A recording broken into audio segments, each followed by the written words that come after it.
Hi, it's Chaitni. I hope you're having a good week. If you celebrated the holiday, I hope it was memorable and restful, and I hope you cherish the time with yourself and the people you love. So, today's topic is anger. I want to talk a little bit about what it is, and then I want to dive into how to minimize it and how to channel it to better yourself and the people around you.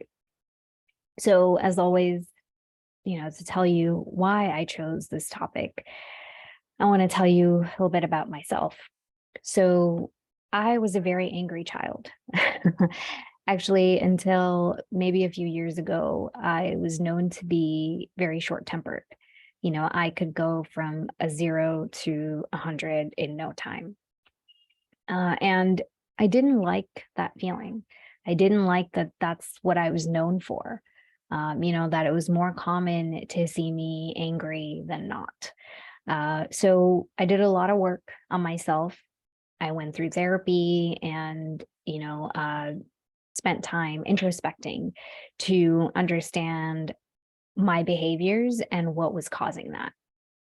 So that's why this topic is kind of close to my heart because it's been a big change for me. So if you resonate with it, take what makes sense to you. If there's somebody else in your life that has anger management issues or struggles with anger, then go ahead and share this video with them, please. So I have a 5-step process that I have used and I continue to use to conquer the anger. I'm not perfect. I'm still a work in progress. In fact, just last week, I almost lost my shit. But there are very few days now when I get that upset, when I let other people or my circumstances get to me that way. So it's been a huge improvement in my life. But again, I've defaulted to these 5 steps that I'm about to share with you. So step number 1 is noticing the red flags. So noticing the signs that tell you you're starting to get angry. In my case, some of the physical signs are, shallow breathing, feeling very anxious, and then, having clammy hands. I also will tend to overeat, or I might turn to junk food for comfort. I also lose concentration. So if I'm working on a task, it might take me a lot longer to complete, or I might have to redo it a few times. It's also about half-assing chores and making a lot of mistakes. So those are some of my physical signs. There are also mental signs, where in my head, I have transported myself to giving the other person a piece of my mind. So I'm physically here, but mentally, I'm in a different world where I have completely unleashed my fury on the person or the situation that's making me upset. And by the time I've returned to the present, I've missed probably 5 to 10 minutes of the show that I was watching, or I've missed everything that I've been reading. I've just looked at words. I haven't absorbed anything. So there is that lack of mental presence. And then emotionally, in my case, I pull the victim card and it turns into, why is this happening to me? Why does this always happen to me? When is this ever going to stop? Why? And then there's an environmental effect too. What I mean by that is I start to notice that if I'm not alone and if I'm with other people, especially close family or friends, they start to distance themselves from me.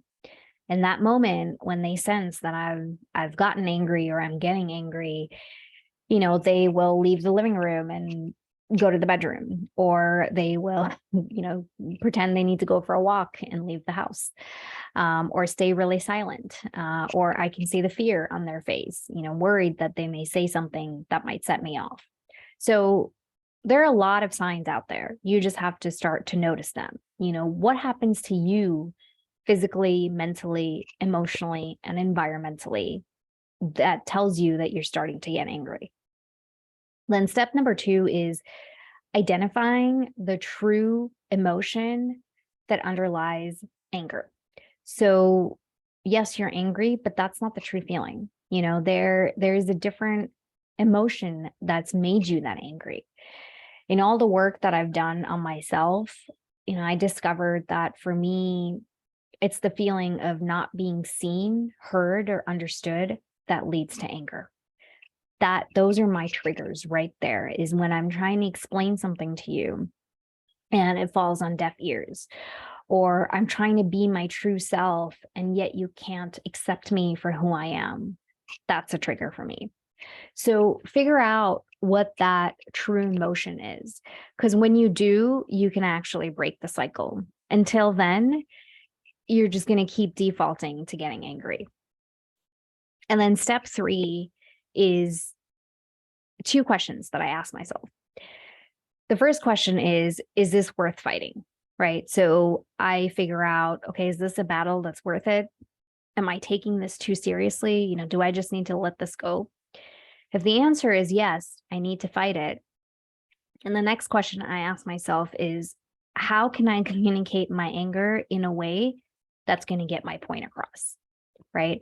So to give you an example, when it comes to choosing your battles wisely, right? Road rage is the perfect example. Somebody cut you off. Okay, fine. What's the big deal? Do you need to cut them off? Do you need to keep at that? Do you need to speed up? Do you need to tailgate them? Is that really necessary? Maybe they have a family emergency. Maybe they have a really sucky job and a tyrant for a boss, so they need to rush to work. I don't know. Who knows what their story is? In that moment, what's most important is you thinking about yourself and your safety, right? So that's a battle that's not worth fighting. But if it is something that is worth fighting and that's really upset you, what's a good way to get your point across? In the past, my go-tos were stonewalling, hanging up on people, saying really mean things, hitting below the belt, throwing my phone across the living room. Yes, I've done that. And none of that would lead to anything fruitful. It was just a complete waste of energy and just a boatload of hurt emotions. And it wasn't worth it. So I had to figure out how I could communicate my anger. And for you, it may look different than the other person. So figure out what works for you. For me, in that moment, I have to walk away. I have to walk away from the person and the situation. That's the only way for me to compose myself. Because when I've calmed down and I'm composed, I choose my words very carefully and very wisely so that they will have an impact on the other person. And that impact could actually lead to positive change. So when you approach something with composure and wisdom and some thought behind your words, it can lead to big changes. Now, step 4 is finding healthy coping mechanisms to manage your anger, right? In my case, an intense workout really helps. Also, talking to people in my inner circle or my parents is beneficial. Crying for me is very cathartic. So letting those hot tears stream down my face, at the end of it, I feel lighter and I feel less angry. So those are all things that work for me. What works for you? To give you an example, I find this habit very endearing. My mother, when she's upset, she cooks up a storm. She is so innovative in the kitchen, and there's a variety of foods that show up at the dining table, and they all taste delicious. So when we see that, when my dad and I see that on the dining table, we know that my mom's trying to cope with her anger. So, an intense workout is not always the answer, right? Talking to someone is not always the answer. Maybe in your case, it's journaling. Maybe in your case, it's going to the movies on your own. Whatever it is, find out what helps you heal from this anger and keep it at bay. And then step number 5 this is really the key to unlocking this cycle of anger. If you're somebody like who I used to be, where even the littlest things can set me off, then it's really important to break the cycle. But in order to do that, you have to ask yourself a very important question. And that question is, what lesson do I take away from this? From the incident, from the person, or whatever's happened, right? Whatever's caused you that anger. What is the lesson that you can take from it? Because believe it or not, besides change, the only other thing that's constant in life is the lessons it's trying to teach you. So if you can understand, grasp, and really grow from the lessons that you're learning, you'll be able to shed that hold that the anger has over you. So there are different lessons that you can learn, right? Maybe it's understanding yourself better. Is there something that you need to do about your demeanor, your actions, or your words that might diffuse the situation, that may not even lead to all that anger? Can you be more compassionate towards yourself and others? Can you give that other person that's upsetting you the benefit of the doubt? We all have bad days. We're allowed to have bad days. After all, you have no idea what that other person is going through. You have no idea what's running through their heads. Heck, they don't even know what's running through your head. So that goes both ways.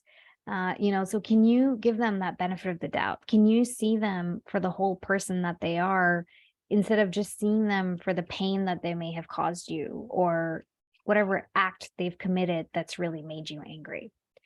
So it's important to walk away from this anger by learning the lessons that you need to learn. Because once you learn them, you can actually be better for yourself and for other people around you. So, just to wrap up, right, there are 5 steps that I told you. The first step is start noticing the red flags. What is your anger doing to your body, to your mind, to your heart, and to the people around you? Step 2 is figuring out the true emotion behind the anger. What is actually causing that anger? What emotion? And step 3 is asking yourself 2 questions. The first one is this battle worth it? The second question, if the answer to the first question is yes, is how can I communicate my anger in a way where it'll make a positive impact? Step 4 is finding healthy coping mechanisms to manage that anger. And then step 5 is asking yourself, what lesson do I need to learn here? What is my takeaway after this situation? So as you work through this process, it's almost circular. You will start to experience that you are no longer falling victim to the anger. You will be able to let go of it a lot more easily. You'll be able to move on from it a lot more easily. Anger is one of those emotions that will completely destroy you and the people you love.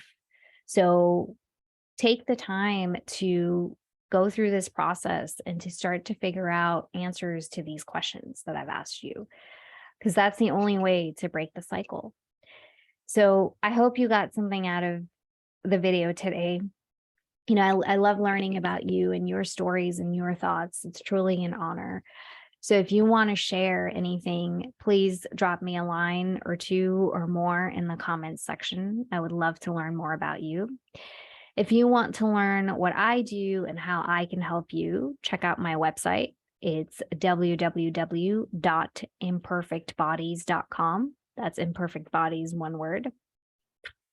And I look forward to connecting with you next week. I hope you have a wonderful New Year's Eve, and I hope you're looking forward to 2023. Don't think of it as just another year. Reflect on 2022 and see how you can live your life a little bit differently next year so you can come closer to the person that you want to be. All right. Have a great week. I'll catch you next year.